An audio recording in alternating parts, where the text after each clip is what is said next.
entrer dans ses portes avec action de grâce et dans ses parvis avec des louanges. Et il finit en disant, célébrez-le et bénissez son nom. Peut-être qu'il y a quelque chose ou pas? À l'EJPFI, nous sommes des hommes et des femmes qui entrons dans les portes du Seigneur avec reconnaissance, avec action de grâce. Et puis deuxièmement, il a dit, dans cette famille avec des louanges. Et puis on va tous deux temps à louer Dieu. Tous deux temps à l'élever. Parce que toi, tu peux venir ici et puis tu es là, on dirait que c'est un truc de mort vivant. Non, non, pas ici. Non, pas ici. Et moi, ici, Dieu t'a donné la vie. Il t'a renouvelé de vie, c'est pour l'adorer, le louer. Parce que moi, je ne comprends pas pourquoi il y en a certains qui sont assis. Non, tu ne veux pas être assis.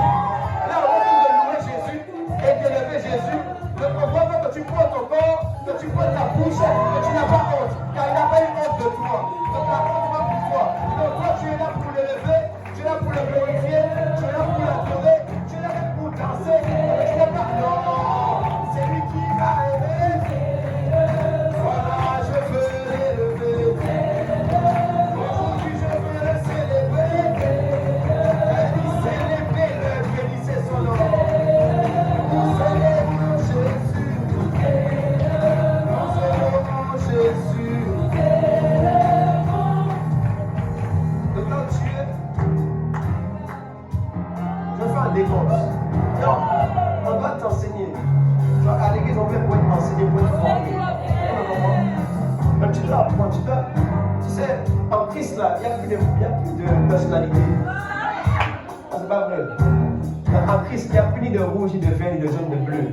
En Christ, il y a uniquement Jésus. Donc, la personne que tu dois refléter, c'est Jésus. Tu comprends? Donc, même si tu es introverti, en fait, même si même pas ton identité, déjà, c'est fou. Tu vois? C'est une étude que les hommes ont fait pour pouvoir essayer de regrouper les gens en fonction de leurs ressemblances. C'est qui me comprend? Et après ils disent non mais moi je sais pas, on dit que je suis rouge et bleu en même temps. On dit que je suis jeune. C'est normal, c'est pas les hommes qui t'ont créé, c'est Dieu qui t'a créé. C'est qui me comprend? Donc tu ne cherches pas. Attends, reste un peu. Je vais juste introduire parce qu'il faut que tu loues bien. Que tu adores bien. Donc tu ne cherches pas à ce qu'on te reconnaisse toi. Tu cherches à ce qu'on voit Jésus dans les toi. Parce qu'il y a des gens qui viennent en Christ qui sont conservateurs. Ils sont très conservateurs. Ils sont toujours dans le régime où, non, là il y a les communistes, il y a les conservateurs, tout ça. Eux ils sont, non mais moi je dois rester comme je suis. Tu dois rester comme tu es. Donc on t'a appelé à être toi, on t'a appelé à être Jésus. Donc tu es à l'aise avec le fait que, même si d'habitude je ne parle pas trop, je ne bouge pas trop, pour Jésus tu dois bouger. Pour Jésus tu dois le célébrer. Voilà quelqu'un ici. Donc à 1. Je vais dire 1. Tu vas pousser des cris de joie. Tu vas sauter pour Jésus. Tu vas sauter pour celui qui a donné sa vie pour toi. Tu vas sauter pour celui qui t'aime encore aujourd'hui. Tu vas sauter pour celui qui te valorise. Tu vas sauter pour celui qui ne te juge pas à tes péchés, à ton passé. Mais qui dit non, en elle je vois un prodige. En lui je vois une lumière. En lui je vois une grande personne. En lui je vois un Dieu de géant. En lui je vois un grand pécheur d'homme. En lui je vois un homme avec lequel me célébrer. Je disais à toi.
passage que j'apprécie beaucoup. Tu vois, c'est dans 1 Samuel 2, verset 30. Il dit, c'est pourquoi voici ce que dit l'Éternel de Israël. J'avais déclaré que ta maison et la maison de ton père marcheraient devant moi à perpétuité, à perpétuité. C'est-à-dire qu'il y a une prophétie sur ta vie. C'est que ta maison, toi, toute ta famille, vous puissiez marcher dans la présence de Dieu à perpétuité. Non, il y a des prophéties comme ça, elles sont dangereuses. Hein. Il y a des prophéties terribles. C'est-à-dire que tu sais déjà d'avance que, même malgré que tu ne connais pas le futur, mais tu sais que quand Dieu organise les choses, c'est pour que toi, ta famille et tout autour de toi, vous puissiez vivre sa présence à perpétuité. C'est-à-dire que tu vas vivre dans la parole de Dieu. Et Dieu va ce qu'il dit encore. Hein? Regarde. Il dit, et maintenant, dit l'Éternel, loin de moi. Entre parenthèses, c'est que toute prophétie s'accomplit toujours en fonction de ce que tu fais ou que tu ne fais pas. Quelqu'un me comprend? C'est pourquoi la prophétie est là pour exhorter, édifier et encourager. Tu vois, la prophétie te donne comme une expérience dans l'avenir et le futur. Tu dis, waouh, c'est ce que Dieu veut faire avec moi. En fait, la prophétie, elle ouvre tes yeux. Donc là où tu pensais que tu marchais dans les ténèbres, ou que tu marchais à l'aveugle, ou que tu marchais comme, bon, tu sais, comme moi le dit, hein, tu combats comme si tu battais dans l'air. Tu vois, il dit que moi je ne bats pas. Comme c'est dans 1 Corinthiens 9, je crois. Il dit qu'il ne bat pas, il ne court pas comme un combattant qui combat dans l'air. Voilà, en fait, qui frappe dans l'air, c'est ça en fait. Tu paraphrases. Donc tu vois, quand la prophétie vient, ça fait que là où tu peux te dire, bon, est-ce que vraiment il y a un avenir pour moi? Est-ce que tu as quelque chose pour moi? Maintenant, la prophétie fait que tu commences à voir clair. Parce que pourquoi même la Bible dit que ta parole est comme une lampe à mes pieds, une lumière sur mon sentier. C'est-à-dire que la prophétie, c'est une parole que Dieu relâche, qui fait que maintenant la parole, là, tu vois où tu dois poser tes pieds avec perfection. Et puis, c'est pas que ça seulement. Parce que tu peux poser tes pieds à perfection jour après jour, mais ne pas voir au loin. Il dit, mais cette même parole est une lumière sur ton sentier. Tu vois, quand tu marches la nuit, tu peux faire deux choses. Tu peux avoir besoin d'un lampadaire pour voir la route devant toi. Et puis tu peux prendre ton téléphone et mettre ton flash pour maintenant voir aussi où tu mets tes pieds. J'ai dit que la prophétie arrive pour que tu puisses avoir et un lampadaire, mais aussi un flash. Mais maintenant, qu'est-ce qui manque? C'est qu'avec tout ça, qu'est-ce qu'il faut? Il faut maintenant que tu poses tes pieds pour faire les pas un à un. Parce que tu peux voir clair, mais ne pas avancer. Quelqu'un me suit ici? C'est ça dont tu peux avancer au nom de Jésus. Et voilà ce qu'il dit maintenant. Il dit, car, j'honorerai celui qui m'honore. Mais ceux qui me méprisent seront méprisés. Autrement dit, Dieu dit, ça ne tient qu'à moi, ton avenir est déjà tracé. En fait, ça ne tient qu'à moi. Tu as déjà réussi la vie. Maintenant, une condition très simple. Tu veux emmener ce qui est arrivé dans les cieux sur la terre. Honore-moi, tu seras honoré sur la terre. Autrement dit, honore-moi, et tu verras que le plan magnifique, le plan de prodige, le plan merveilleux, le plan de grâce et de faveur que j'ai établi dans le ciel, il va venir sur la terre et il va t'honorer. Et si tu le méprises, tu ne vivras rien. Mais alors, je peux écrire. Il y a des gens qui ont décidé d'honorer Dieu. Et quand tu vas honorer Dieu, tu vas marcher avec ce qu'on appelle une couronne de distinction. Et je vois sur ta tête une couronne de distinction. Je vois comment il est. Qui est cet homme? D'où vient-il? C'est un enfant de Dieu. C'est Jésus-Christ sur la terre. Il dit que c'est ça qui va accompagner ta vie au nom de Jésus.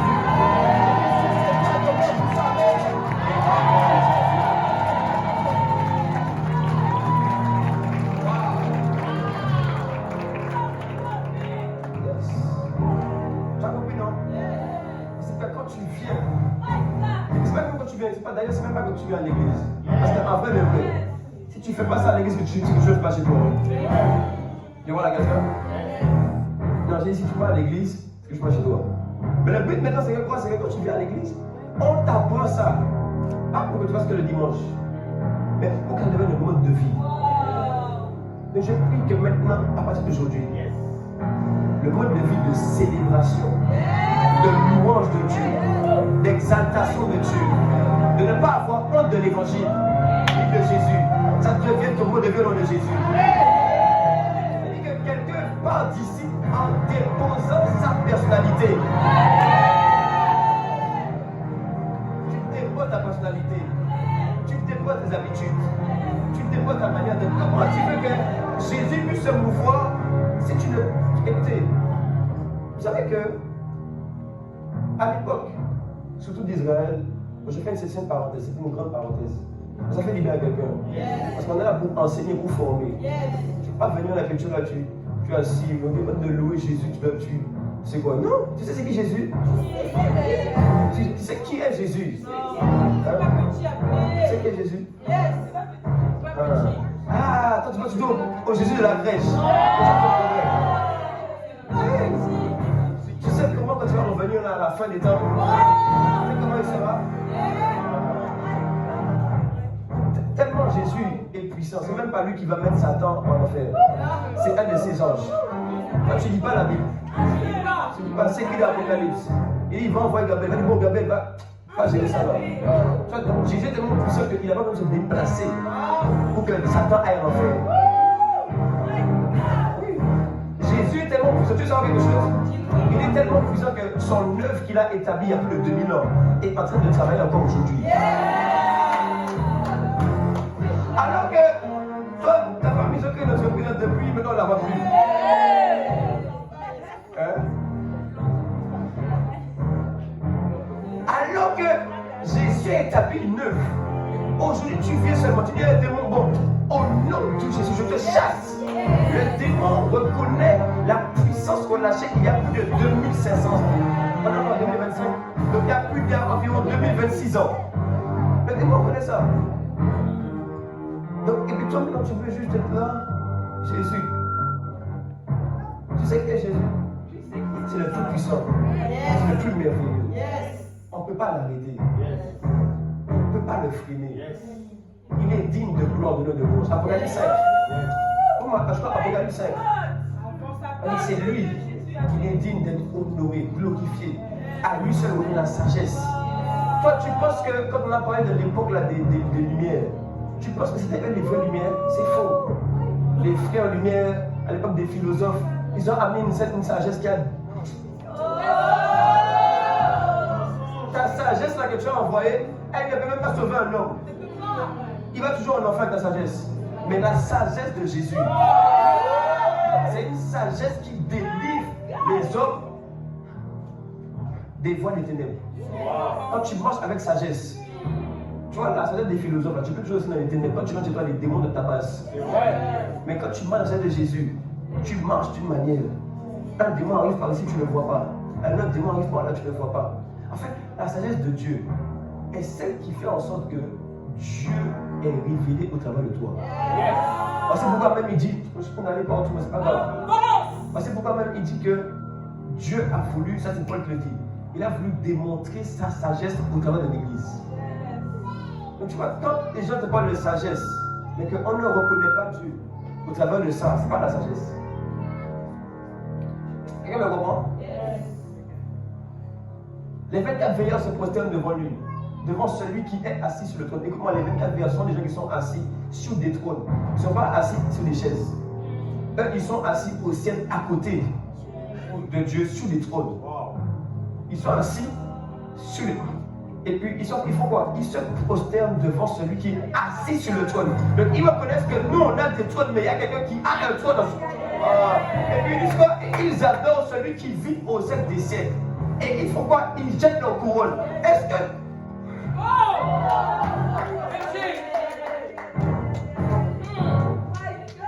devant le trône en disant, vas-y, tu es digne, notre Seigneur et notre Dieu.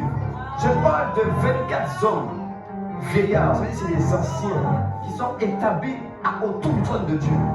On ne parle pas juste de la gloire, l'honneur, la puissance, car tu as créé toutes choses. Et c'est par ta volonté qu'elles existent et qu'elles ont été créées. Maintenant, je retrouve dans Apocalypse 5 qui dit la même chose. Apocalypse 5, chapitre 5.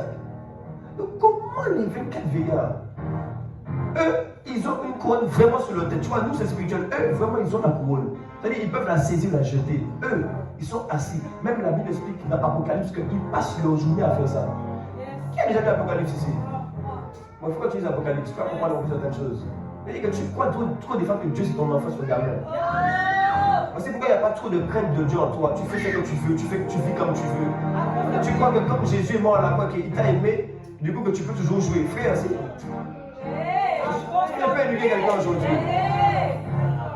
C'est pour ça après tu es frustré quand tu n'as pas reçu ton appartement.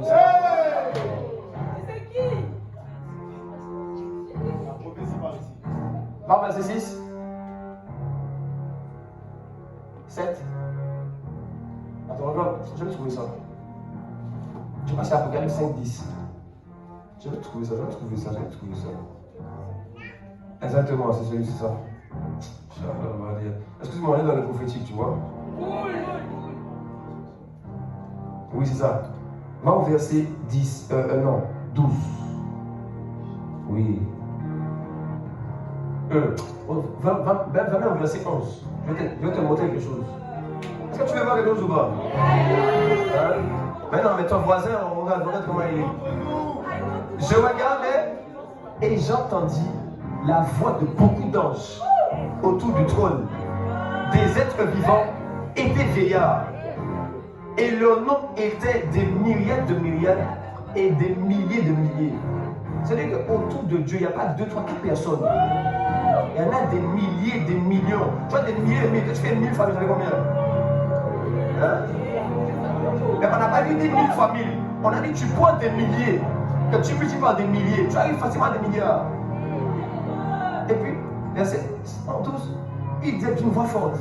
Ils disaient tous, l'agneau qui était immolé est digne de recevoir la puissance, digne de recevoir la richesse, tu vois, digne de recevoir la sagesse, digne de recevoir la force, l'honneur,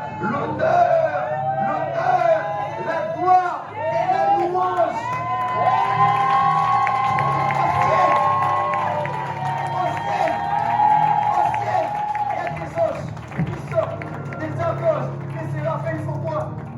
Gloire à l'agneau, gloire à Jésus, sois élevé, et c'est toi la puissance, c'est toi la force. Tu devrais commencer à taper, tu vas te lever les mains. Est-ce que quelqu'un peut célébrer Jésus?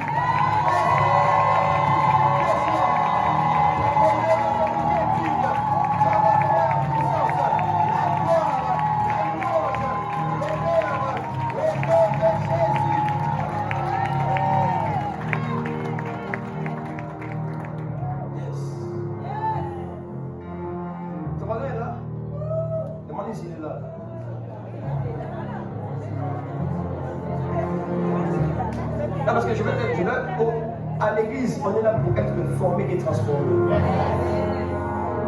Quand tu viens à l'église, tu viens tel que tu es. Mais quand tu reçois tel que Dieu est.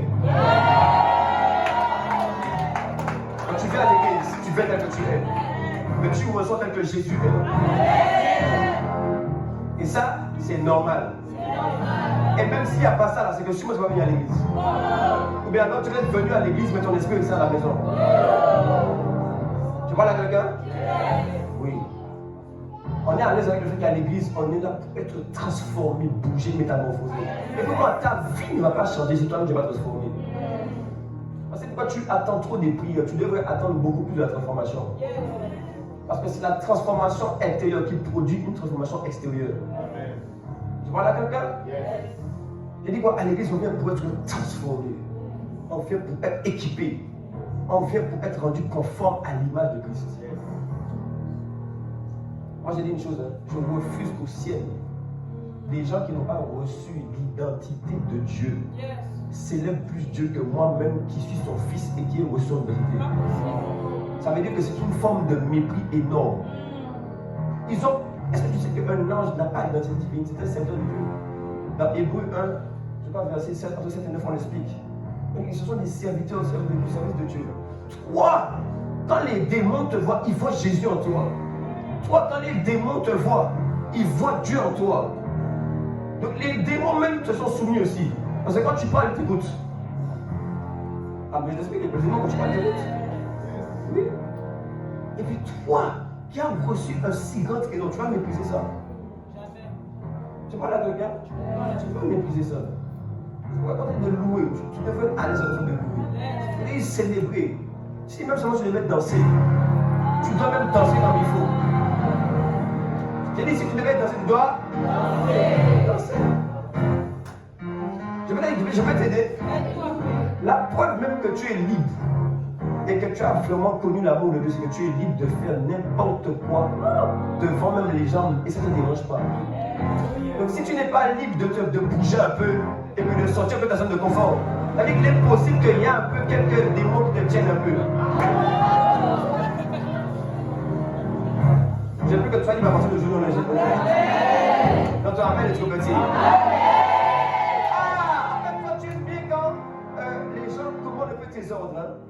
C'est-à-dire si quelqu'un est là, moi je ne peux pas trop bouger parce que comme il y a des gens autour de moi, en fait, bon, mais comme il y a des gens là, j'arrive pas trop à être moi-même. Ah bon?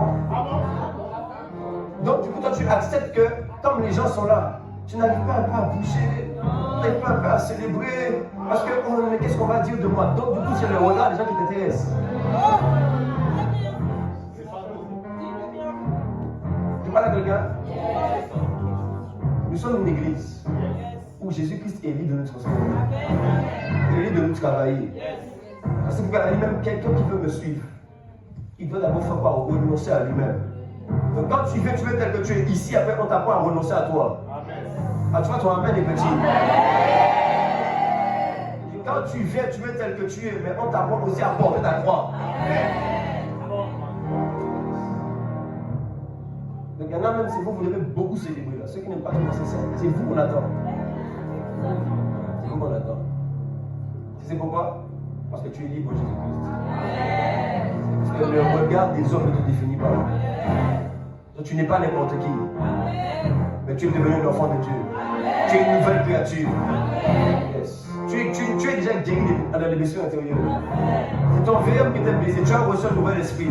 Ce nouvel esprit-là, il est l'amour de Dieu. Je n'ai pas dit il a l'amour de Dieu, j'ai dit il est l'amour de Dieu. Il y a une différence. Parce que tel Dieu est, tel toi tu aimes. Mais la Bible dit que celui qui n'aime pas n'a pas connu Dieu car Dieu est amour. Donc toi, quand tu reçois aussi l'Esprit de Dieu, tu reçois aussi celui qui est amour et tu deviens amour. Amen.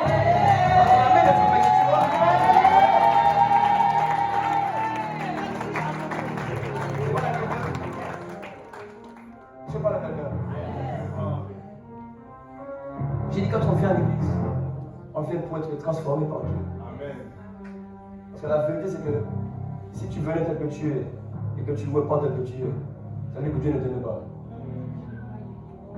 Je répète ça encore. Si tu viens tel que tu es et que tu ne vois pas tel que tu es, ça veut dire que Dieu ne t'aime pas.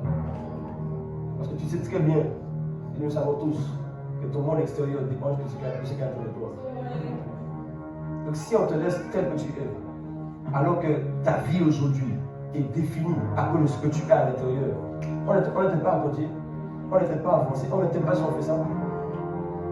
Tu parles à quelqu'un? 2026, c'est ton année de croissance surnaturelle. C'est ton année de transformation et de transformation sur transformation. Car Jésus a dit, suis-moi et je ferai de toi. J'ai dit que cette année, tu vas devenir quelqu'un que je n'ai jamais connu.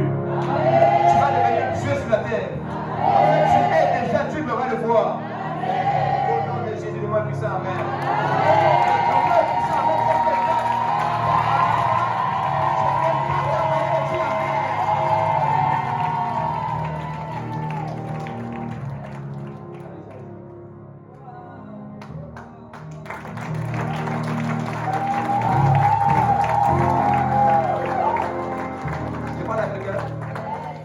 Écoutez, cette année, après le temps qu'on a eu hier, je dois retenir dessus sur les paroles qui ont été relâchées. Mais je comprends que. Est-ce que tu es là ou pas? Yes. Qui était là au camp ce week-end? C'était puissant, non? Yes. Est-ce qu'il y a quelqu'un que le camp là c'était vraiment puissant? Yes. La foule. Toi qui as raté, tu sais pas de quoi on parle maintenant. Bon. Après, bon, la Bible dit que... Dans la Bible, elle dit rien. Là, je vais vous dire la vérité. Quand je vais prier pour les bons, après que le Seigneur te fasse grâce, mais la vérité, c'est que quoi? C'est que tu dois aussi apprendre à être là au bon endroit. J'ai dit qu'on est dans une année de formation. Pour cette année-là, la parole, ça va te bouger un peu. Mais c'est parce que tu t'es un peu déformé. Ça va te reformer. Et tu vas marcher toi comme il faut. Les gars, cette année, tu vas marcher en droiture. Donc, tu dois apprendre aussi à être là dans les endroits où il faut. Moi, j'ai dit non, mais de toute façon, Dieu fait grâce et miséricorde, donc il va marcher la grâce sur moi. Ah ouais? Ah ouais? Je peux vous enseigner encore? Je dois t'enseigner. C'est moi qui ai le micro. Écoute-moi bien. Tu dois comprendre que il y a des endroits où tu dois être. Il y a des endroits où Dieu t'attend. Il y a des endroits où Dieu te donne des rendez-vous. Si toi tu es chargé, nous aussi on est chargés. Mais après, il ne faut pas être étonné si tu vois que certains avancent plus vite que toi. Donc je vais te développer la convoitise. Dans la vie, là, en Christ, si tu as donné un schéma maladie, il faut porter sa croix. Autrement dit, il faut payer le prix. Donc Jésus a payé son prix. Maintenant, quand tu entres en Jésus, ton payage de prix commence juste à partir de son payer le prix. En fait, ça veut dire que le prix que tu vas payer ne sera juste pas un prix pour refaire ce que lui a fait avant. En fait, Jésus a établi certaines choses sur la terre. Il a établi la liberté, la délivrance des hommes. Il nous a rétablis dans l'image de Dieu. Il nous a rétablis dans la domination. Tu domines. Il t'a rétabli dans l'amour de Dieu. Ça, c'est ce qu'il a fait. Donc maintenant, tu n'as plus cherché à acquérir. Donc le prix payé de Jésus t'a fait tout acquérir. Autrement dit, l'héritage, il te l'a redonné. Je parle à quelqu'un. Mais, pour maintenant, toi, vivre l'héritage, c'est là maintenant que tu dois payer ton prix. Donc, ton prix payé, ce n'est pas pour acquérir. Ton prix payé, c'est pour manifester. Je ne parle à quelqu'un. Tu vois que la vie en Christ, c'est comme la vie avec tes parents. Quand ton papa meurt, s'il avait 1 million, on te donne les 1 million. Mais voici pourquoi tu vas dilapider les 1 million. Parce que tu n'as pas payé le prix d'acquérir le caractère pour porter les 1 million. Tu n'as pas payé le prix d'être transformé par la parole, dans sa présence, transformé dans la prière, transformé par l'enseignement, pour que ce qu'on t'a donné, tu puisses réellement et correctement le vivre. Je parle à quelqu'un. Non, dès que tu es parti. Donc voici pourquoi il y a des réunions, il y a des endroits où tu dois être là. Quand il y a des camps, il faut venir. Quand il y a les temps des effigies, il faut venir. Le mardi. Quand il y a les temps de partage, de prière en ligne, il faut venir. Tu peux tout s'occuper. Tu sais, moi, je me suis converti, je t'en prie pas. Donc quand tu dis ton esprit, non, mais tu as beaucoup de choses à faire. Moi, j'ai dit, même si je n'en prie pas, je ne loupe rien de l'église. C'est pourquoi? Parce que j'ai compris que ce n'est pas obtenir un diplôme qui me fait réussir dans la vie. Ce qui me fait réussir dans la vie, c'est accomplir le but de Dieu pour ma vie. Parce que pourquoi j'ai accepté que je devais dormir plus tard et me lever plus tôt. Pour pouvoir être dans les programmes de l'église et aussi réussir à l'école. Parce que j'ai réussi mon année de prépa et j'ai eu aussi mon diplôme d'ingénieur. Je vous dis.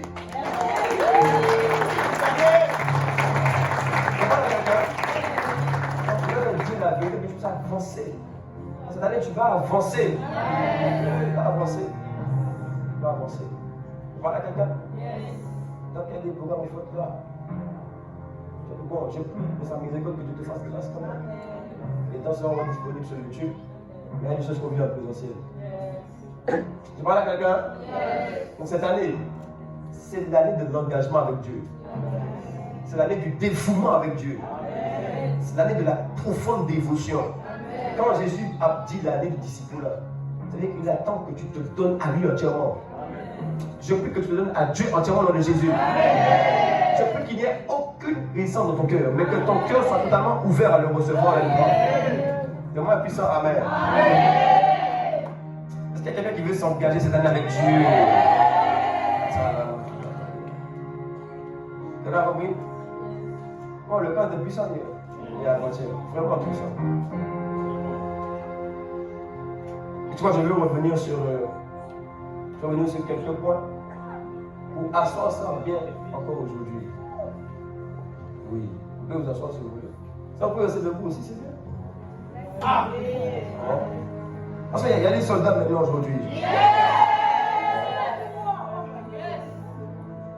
Après, tu t'assois, tu dors. Tu vois, c'est ça le problème. Est-ce que moi j'ai dit qu'on va lancer une brigade anti-sommeil.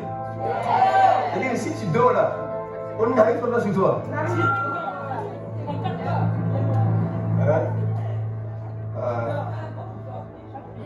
Est-ce qu'il y a la brigade anti-sommeil ici?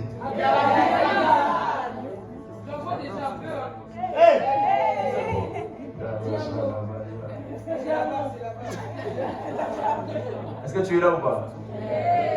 Non les amis, je vais vous dire la vérité. En vrai, après le camp, on l'a eu. Vous vous rendez compte simplement que ce qu'on vit avec Dieu dépend simplement de notre niveau d'engagement. Ce qu'on vit avec Dieu dépend simplement de notre sérieux avec Dieu. Ce n'est pas que Dieu n'est pas engagé avec nous. C'est que je l'ai dit, il a déjà tout donné, tout relâché. Maintenant, tout ce que tu vas vivre dépend de toi. C'est pourquoi ne convoite pas les autres. Ce n'est pas les comparaisons. Tu ne sais pas qu'est-ce que les gens ont vécu pour être là où ils sont. Tu ne sais pas qu'est-ce qu'il a donné pour pouvoir vivre la vie qu'il vit aujourd'hui. Je parle à quelqu'un ici. Ou bien alors vous voulez jamais que je vous dise, bon, tu vas prospérer, tu vas réussir. Mais vous voulez vraiment qu'on batte. C'est l'année là où on va bâtir des hommes et des femmes matures. Matures, j'ai dit matures. Non, ne combat pas les autres. Inspire-toi peut-être. Prends un exemple. Regarde ce qu'ils font. L'objectif, c'est que tu puisses toi aussi sortir de toi la lumière qui est au nom de Jésus. Demande-moi Amen. Amen. 2026. J'ai dit 2026. C'est l'année du disciple-là. C'est l'année. Ça veut dire quoi? Ça veut dire que c'est l'année de la profonde intimité. Ça veut dire aussi que c'est l'année où on ne te verra plus toi, on verra Dieu au travers de toi. Disciple-là. Une preuve du disciple-là, c'est que les œuvres que le maître fait, tu les fais aussi. Les œuvres que celui de qui tu es disciple fait, tu les feras. C'est-à-dire que 2026, c'est ton année où tu vas faire les mêmes œuvres que Jésus-Christ. Ah, ton amour est petit.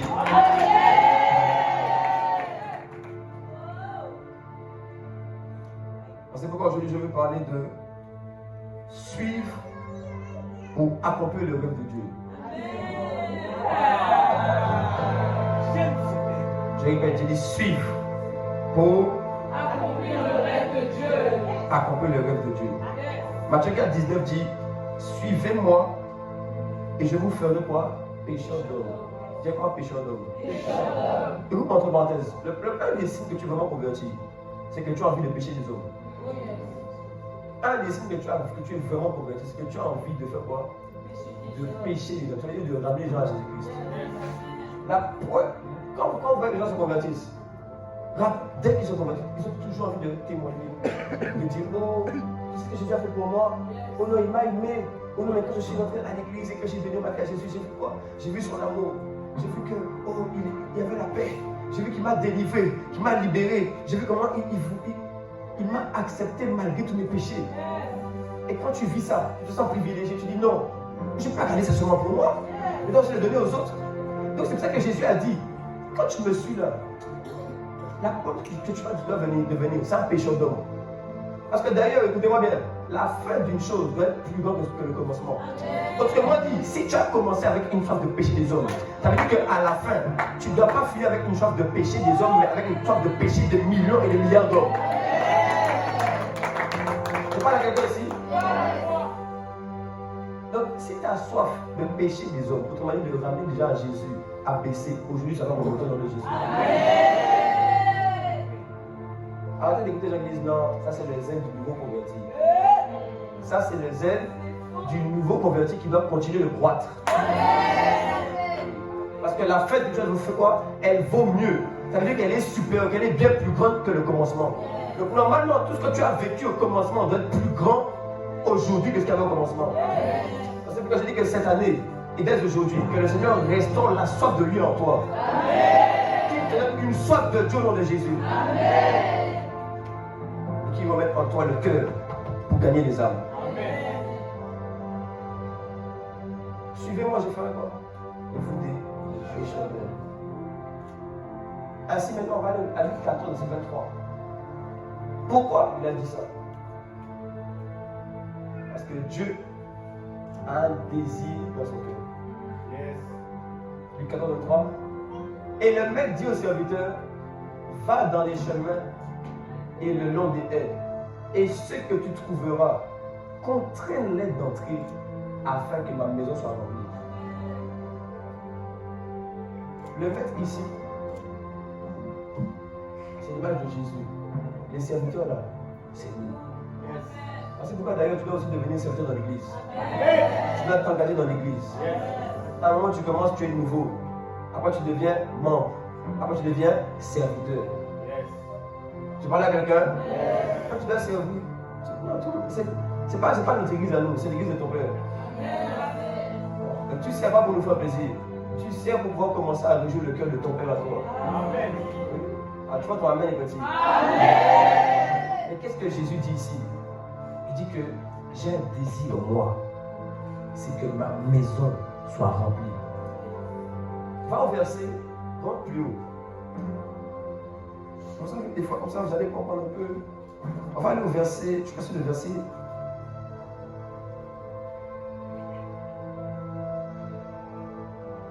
Le verset 21.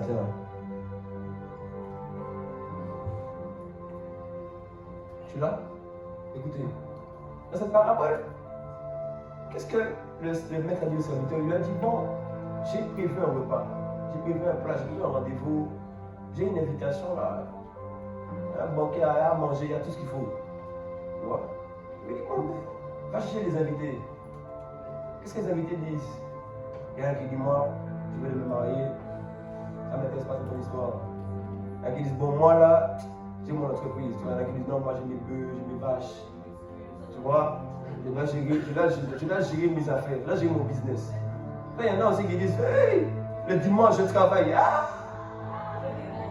Bon, il y en a qui travaillent pour le dimanche, mais il y en a, ils peuvent arranger leur dimanche pour ne pas travailler.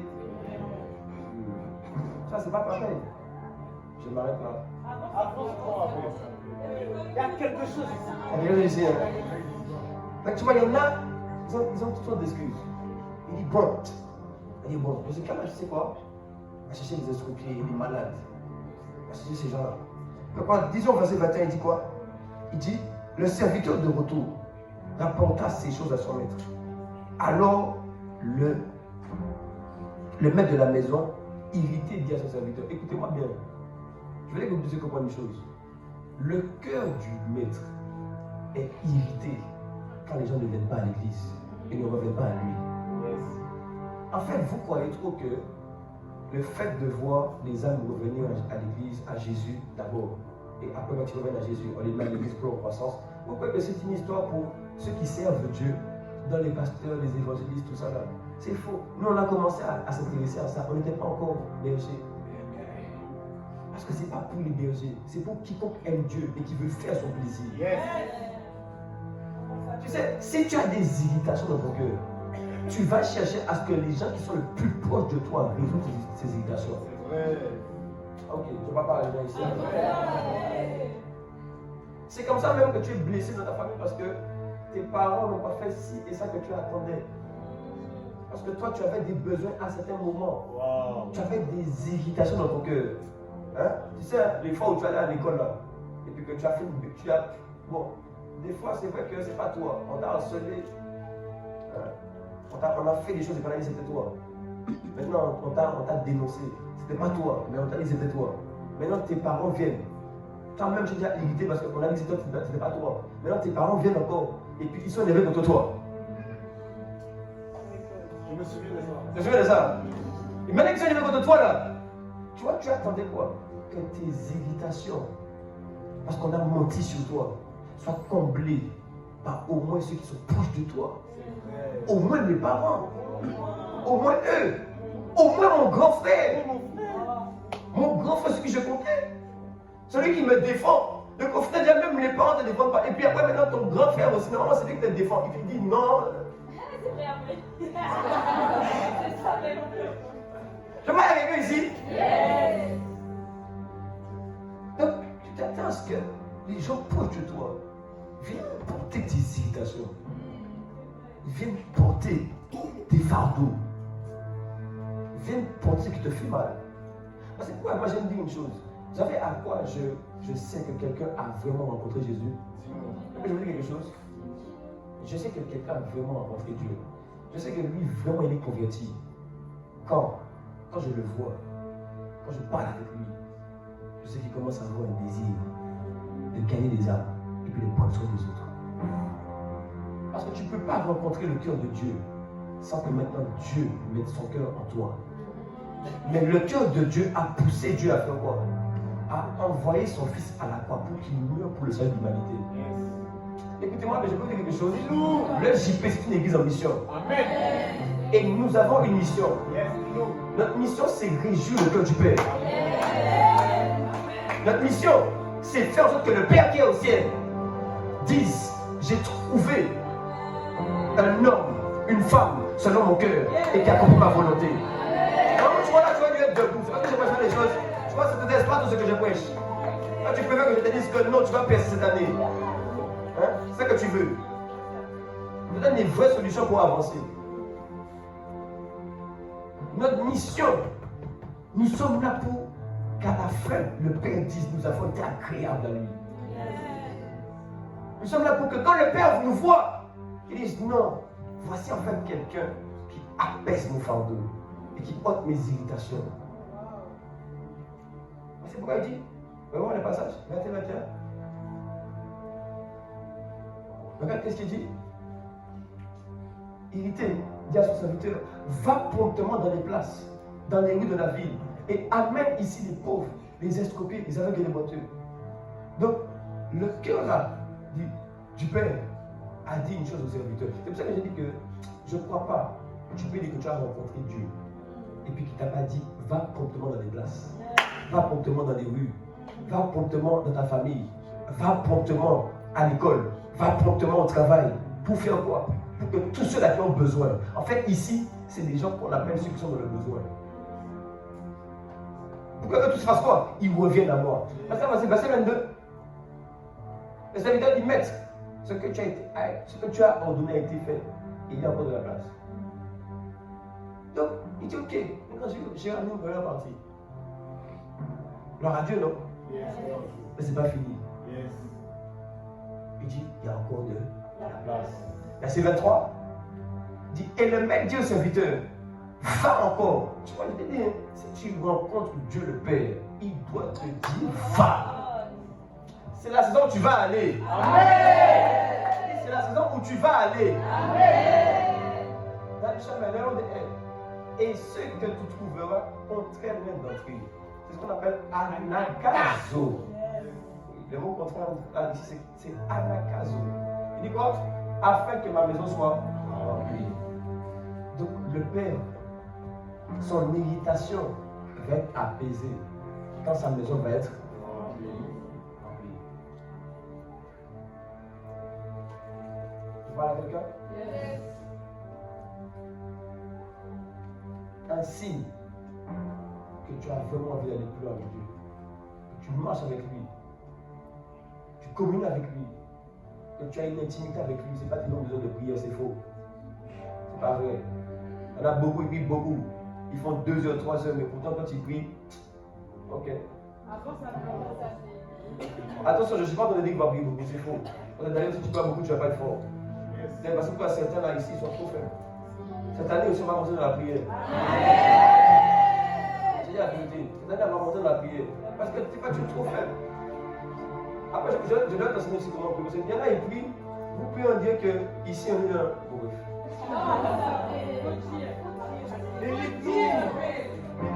Non, vous devez apprendre à prier. Tu sais, la manière dont tu pries révèle si vraiment la manière dont tu pries révèle si vraiment tu es quelqu'un qui cherche Dieu ou pas. J'ai dit la manière dont tu pries révèle que tu cherches Dieu, que tu ne cherches pas Dieu. La manière dont tu pries révèle si tu as pris les fardeaux de Dieu sur toi et que tu as dit, moi, je veux porter ça pour que ça s'accomplisse sur la terre. Yes. La manière dont tu pries révèle que tu as pris les fardeaux des uns et des autres. Yes. Tu sais que ton frère est malade. Tu sais que ton ami est en train de périr. Tu sais qu'un tel est en train de mourir. Tu sais que la nation, ça ne va pas. Tu as vu la jeunesse dehors. C'est pour ça que Dieu nous a appelés ici. Nous sommes là pourquoi? Parce que Dieu nous a envoyés pour être une porte au sein de l'humanité. Nous sommes là pour ça. La manière dont tu pries révèle que tu as pris le fardeau de voir les âmes être sauvées, délivrées. Et puis tu commences à prier. Et puis tu commences à prier. Là, vous priez. On ne sent pas que tu pries. On ne sent pas que tu veux Dieu. C'est faux. Tu sais, moi j'ai une image. Donne ton image. Tu sais, moi j'aime dire une chose. Quand ton cœur est emballé par quelque chose, ton corps aussi va être emballé. Il faut arrêter de dire non, non, mais on peut prier comme on a envie de prier. Chacun prie comme il veut. Hey. Tu sais comment Jésus a prié? Est-ce que tu connais le modèle de prière de Jésus? Montre-nous le modèle. Hébreux 5, verset 7. Yes. Je vais vous montrer le modèle de prière de Jésus. Cette année, tu vas prier comme jamais auparavant. Hébreux 5, 7. C'est pas dans le passage, c'est pas dans mes notes, mais c'est pas grave. Je sens qu'on va prier. Et je sens l'atmosphère disposée. Parce que aussi le fardeau de Dieu, porter son cœur, ne vient pas sans la prière. Les hommes ne viennent pas à Dieu sans la prière. Les gens ne reviennent pas à l'église et à Christ sans la prière. Sans quelqu'un qui vient plaider nuit et jour pour dire Père, sauve l'humanité, sauve la jeunesse. Regarde le 91. Regarde là où nous sommes. Regarde ce conflit. Regarde ma famille. Est-ce que c'est ce que tu as fait? C'est ta volonté? N'est-ce pas que Jésus est mort pour que les gens reviennent à toi? Mais je ne vois pas les accomplissements. Je ne vois pas les bénéfices du salut. Je ne vois pas les bénéfices de la croix dans la vie des hommes, dans la vie des femmes. Le maître est irrité. Le maître a mal. Le maître souffre dans son cœur. Mais il n'y a personne sur la terre qui veut ressentir ces irritations. C'est pourquoi elle me dit, mais c'est lui, Jésus, qui dans les jours de sa chair, ayant présenté avec de grands cris et avec des larmes de pierre. J'ai dit, Jésus, sur la terre pour toi. Tu sais comment on a prié? Avec des cris, avec des larmes. Tu penses que quand on prie en criant, on est des singes? On n'est pas des singes, on ressemble plus à Jésus que toi. Et tu penses que quand on prie et qu'on est en train de pleurer, qu'on est des singes, on ressemble plus à Jésus que toi. Parce qu'ici, là, on n'a pas dit c'est Pierre, on n'a pas dit c'est Paul, on n'a pas dit c'est qui tu veux. On a dit que c'est Jésus. Dieu, dans le jour de sa chair, il a vu l'humanité, il a vu mes pères, les pharisiens, mais regarde, ils sont aveugles, ils sont aveugles. Beaucoup dans la religion, beaucoup sont fêlés, ils pensent que Jésus ne les vit pas. Quand je vois, tu vas à l'école, tu parles de Jésus, et puis il y a quelqu'un, tu veux le ramener à l'église, et puis il dit non, il faut ça à l'église, nanana. Ça te fait t'énerver, ça te fait t'irriter. Ton cœur devrait avoir mal, ton cœur devrait crier, tu devrais essayer de lui parler. Mais tu sais quoi, tu n'es pas assez puissant, tu n'as pas assez de force, l'esprit ne sort pas assez de toi, tu n'as pas assez prié, tu n'as pas assez crié, tu n'as pas assez crié, tu n'as pas assez crié. C'est fini de venir à l'église pour jouer. Le JP, c'est une église en mission. Le JP, c'est une église que Dieu a suscité pour remplir la maison. Et tu sais quoi? Même si on est 5, à 5 on s'est débrouillé, on va remplir la maison.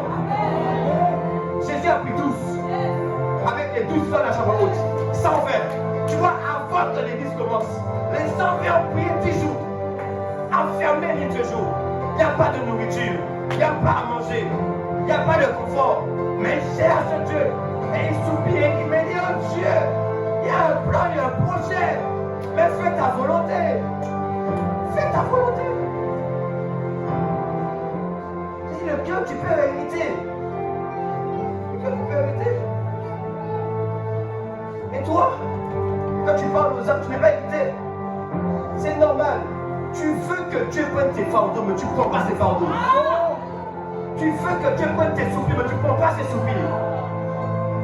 Tu veux que Dieu relève ta vie, relève ta famille et sa famille à lui. Et sa famille à lui. Matthieu 11, 28. C'est ce qu'il a dit. Venez à moi, vous tous qui êtes chargés, fatigués. Tu es chargé, tu es fatigué, viens à lui. Mais maintenant, 29, quand tu viens à lui, il fait une chose. Il dit, bon, tu es venu à moi, je pense qu'il y a pour toi, mais 29. Maintenant, toi, prends mon joug, reçois mes instructions. Ça veut dire que je me sens enchaîné. Je vois qu'il y a des âmes qui sont enchaînées. Prends ça sur toi. Verset 30. Il dit, dans moi, mon joug est doux, mon fardeau est léger. Mon fardeau est dur, il pèse dans mon cœur. Mais quand toi tu l'as, il devient léger. Dieu dit, mais mon fardeau est lourd. Je suis irrité. Toi, prends mon fardeau, il sera léger.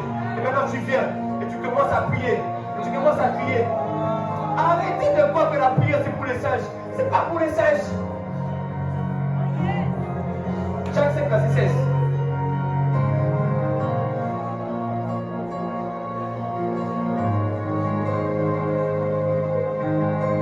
Il me dit, Jacques 5, verset 16, que confessez donc vos péchés aux autres et priez donc pour les autres, afin que vous soyez quoi? Guéris. Il dit quoi après? La prière fervente. On dans les Écritures où tu as vu quelqu'un qui priait comme toi, tu pries. On dit la prière fervente. Une autre traduction, c'est la prière avec énergie. C'est la prière d'une assoiffée. C'est la prière de quelqu'un qui soupire. L'église ici doit devenir une église de prière.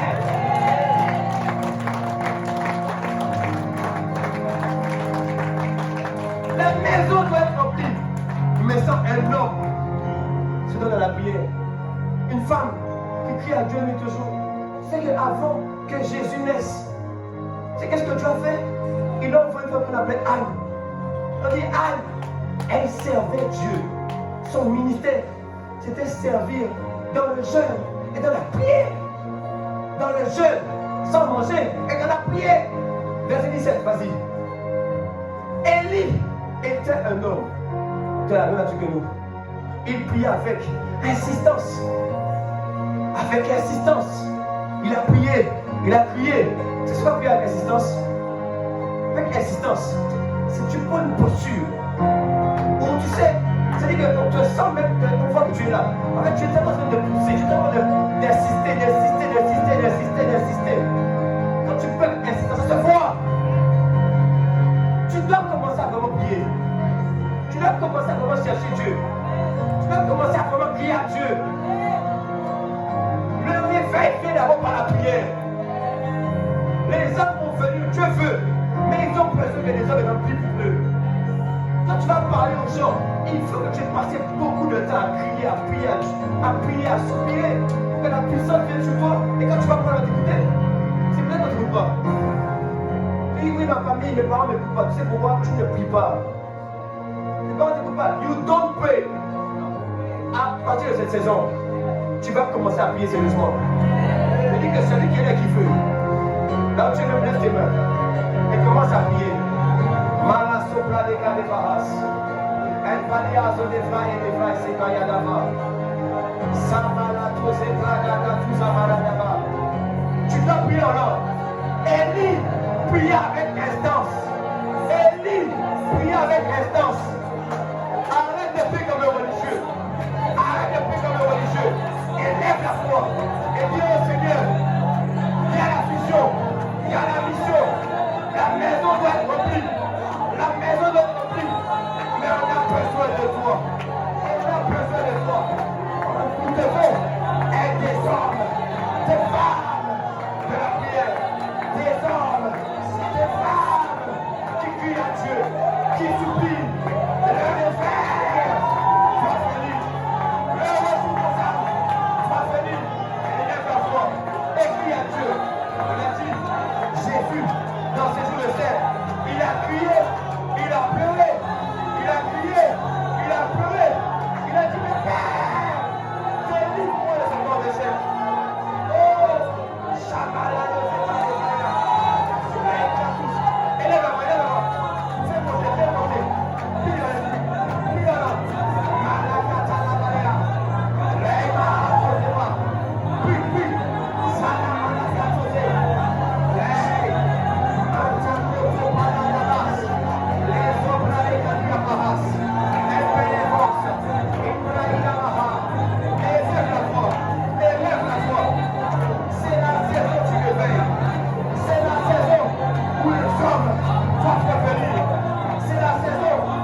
comment est fait.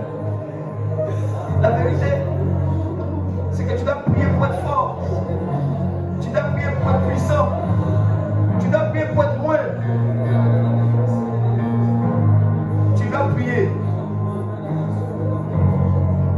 pour que, premièrement, toi, les pensées qui t'opprimaient, les démons qui te ramenaient derrière, que tu sois plus fort, plus puissant qu'eux. Tu dois prier pour apprendre à demeurer dans sa présence. Tu dois prier quand les chercheurs maintenant, ils te rencontrent. Et quand tu le vois, Dieu s'imprime en toi. Se passe une chose, c'est que ton caractère change. En fait, quand tu pries, tu le cherches.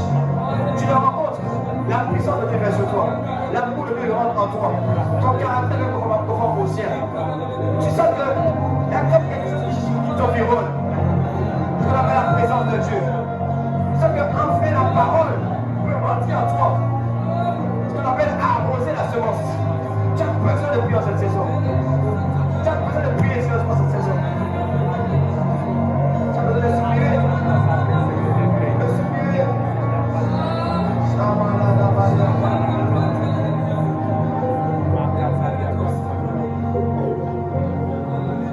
Tu as besoin de prier pour rencontrer Dieu. Tu as besoin de prier pour le connaître. Tu as besoin de prier pour demeurer dans sa présence. Tu as besoin de prier pour demeurer dans sa parole. Tu as besoin de prier. Oui, on ne peut pas lire les Écritures sans l'esprit de prière. On ne peut pas lire les Écritures sans l'esprit. Ne prenez pas les Écritures comme c'est un livre normal. Non, on le lit dans l'esprit de prière, dans un esprit de rencontre, dans un esprit de soif de Dieu, un esprit de désir de Dieu. Tu as besoin de prier aussi pour que la maison de Dieu soit remplie. Car dans Ésaïe, il est dit que pour l'amour de Sion, je ne me tairai point. Pour le salut des âmes, je ne me tairai point. Tant que la maison n'est pas remplie, je ne me tairai point. Tant que Dieu n'établit pas son règne et son siège dans les 91, je ne me tairai point.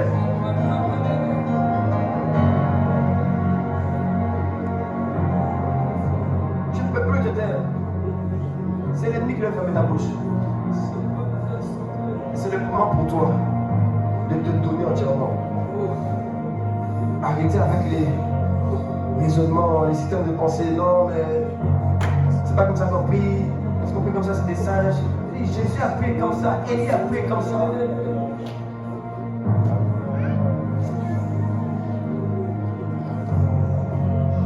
Les gens qui parlent, ils n'ont jamais rencontré Dieu, ils ne connaissent même pas Dieu. Père, fais de nous une église de prière. Une église qu'on appelle une maison de prière. Une église d'hommes et de femmes d'intercession sont remplis de l'esprit et qui marchent par l'esprit. Une église où la prière produit des résultats. On ne prie pas en vain. On ne fait pas le dimanche en vain. Mais une église jour après jour, on voit la manifestation de Dieu, la révélation de Dieu, l'expression de Dieu. Sors-nous, Père, des mauvais raisonnements, sors-nous des forteresses.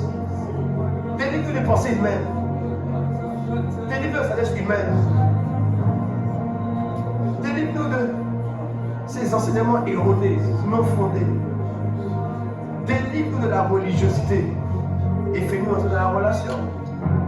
Fais-nous entrer dans l'intimité. Fais-nous entrer dans la proximité.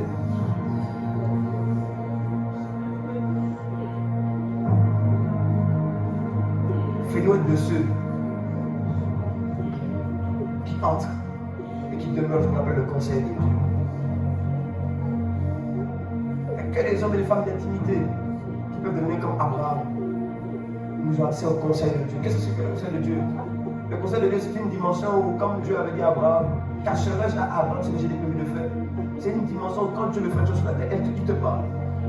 C'est une dimension où, quand Dieu veut créer un réveil, un bouleversement, quand il veut corriger quelque chose, il t'interpelle.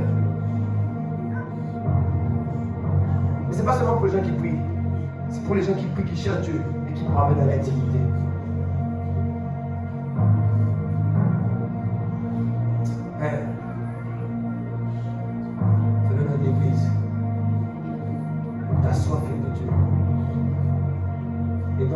recevoir parce qu'elles ont envie de réjouir ton cœur. Gagner les âmes. Prendre soin des frères et des sœurs. Être des lumières qui brillent dans le monde. Des personnes qui renoncent à tout pour te suivre. Des gens simplement, comme Paul a dit à Timothée, qui se donnent tout entier. Fais-le-nous des hommes et des femmes qui se donnent tout entier. Au nom de Jésus. Amen.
Avec qui tu travailles, des hommes responsables.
cette saison, tu fais de nous des hommes et des femmes qui portons, qui transportons ton rêve. Mais pas des gens qui le portent seulement dans la bouche, mais qui portent leur rêve dans leur cœur.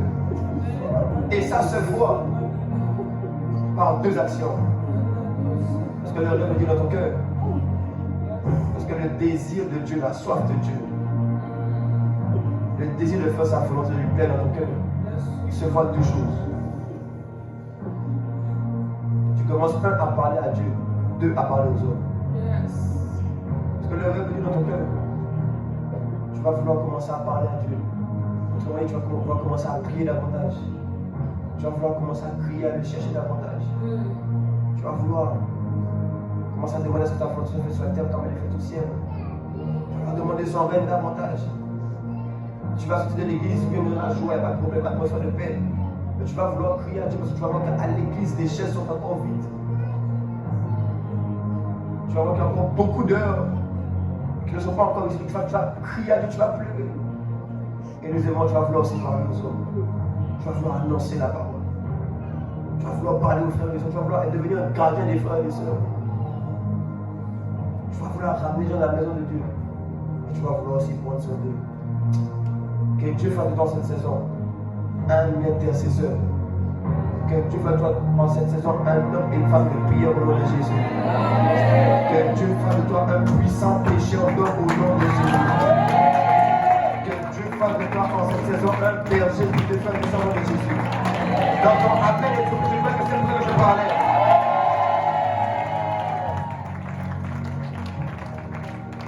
Que Dieu fasse dans cette saison un homme, une femme qui réjouit son cœur. Tu vas faire le plaisir de Dieu.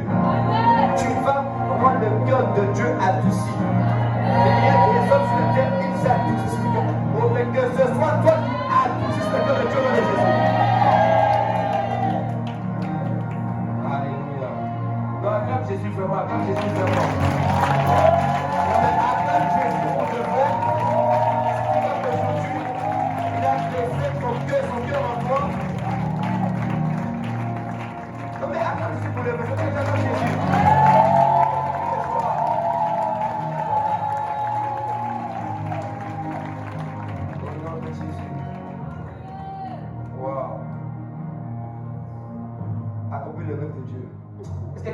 Le rêve de Dieu ici. Est-ce qu'il y a quelqu'un qui veut vraiment porter le fardeau de cette saison? Amen. Bon, le culte est maintenant, c'est comme prévu. Mais c'est bien comme ça. Ah, c'est pourquoi, écoute-moi bien. Ta vie est importante. Ta vie a du poids. Dieu est pas des gens parfaits. Il cherche juste quelqu'un qui est disposé et qui veut laisser son cœur pour que lui, il crève son cœur en lui. Quelqu'un me comprend?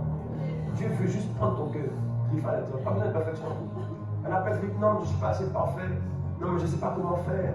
Non, mais ceci, non, mais cela. Écoute-moi, c'est pas ça que Dieu t'a demandé. Il t'a d'abord demandé, donne-moi ton cœur. Et ensuite, tu vas voir, il va t'enseigner. Il va te conduire, il va t'emmener. Quelqu'un me comprend?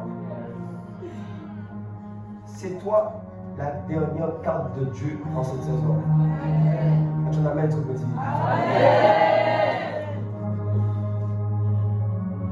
Si tu as le JP, sache que c'est ça la vision de l'Église. Le but, on veut réjouir le cœur du Père, avoir puissance à la maison. On veut étendre le royaume de Dieu. On veut faire en sorte que personne ne reste dehors, mais que tout le monde se trouve dans la présence de Dieu. Le royaume de Dieu, amen. Dieu fera de toi un puissant pécheur de Jésus. Acclame Jésus.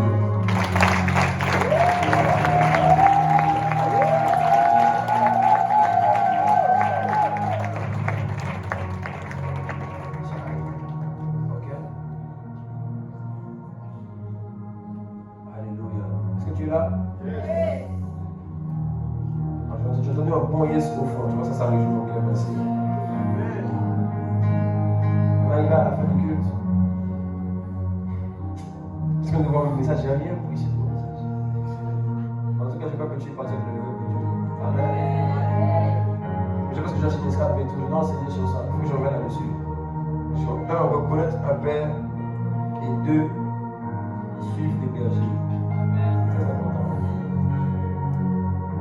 Parce que le problème, le plus gros de nous tous là, c'est que quand tu as reçu le rêve là maintenant, tu ne vas pas suivre les principes de Dieu pour accomplir le but.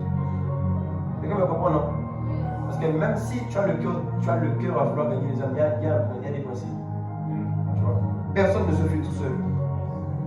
Tu vois, par exemple, tu vois, dans une église, on doit trop tirer après les gens pour venir à l'église, pour demander de l'aide, pour venir au réfugié. Ça veut dire qu'on est toujours une église d'enfants. Ah, tu dis pas Amen? Amen. Bien sûr. Allez, venez, je vous donnerai des bergers selon mon cœur. Dieu vous donne des bergers pour vous aider. Parce que pourquoi on ne fait rien sans forcer les gens? Quelqu'un, il y a qu'on l'a obligé ici. On l'a obligé qui? Vas-y, j'aime la main, on t'a déjà obligé. Ah, tu n'es pas la main. On ne force pas les gens. C'est à eux de comprendre les principes. Et il faut vraiment qu'on gagne du temps, les amis. Les jours sont mauvais, on doit racheter le temps. Tu ne m'aimes pas à voir, mais tu peux racheter le temps. Je vais te montrer. Je pense que je le ferai peut-être dimanche après, parce que la semaine prochaine, on est à la Cité Royale. Hein? La semaine prochaine, on est à la Cité Royale. On ne peut pas mettre ici, hein. On ne sera pas ici. Tout le monde rendez-vous à l'église principale pour un grand rassemblement avec tous les autres équipes de l'île de France. Avec le feu, on va être embrasé, on va être encouragé. Il y aura le père de la maison, la coach Mike qui sera là. Tu vois? Donc c'est ça. Ça va être puissant. Tiens, quand ça va être puissant. Non, est-ce que tu veux être puissamment fortifié? Tu vas être puissamment fortifié. Ok? Ça va être très fort. On ne sera pas la semaine prochaine, mais c'est bon que la semaine d'après, je reviendrai là-dessus. Non, c'est important, les amis. Parce que les gens veulent grandir sans reconnaître d'abord qu'il y a des pères devant eux. Or, pour devenir un bon père un jour, il faut être un bon fils d'abord. C'est la vérité. Donc bon, je prêche ça après. Amen. Ok, on va.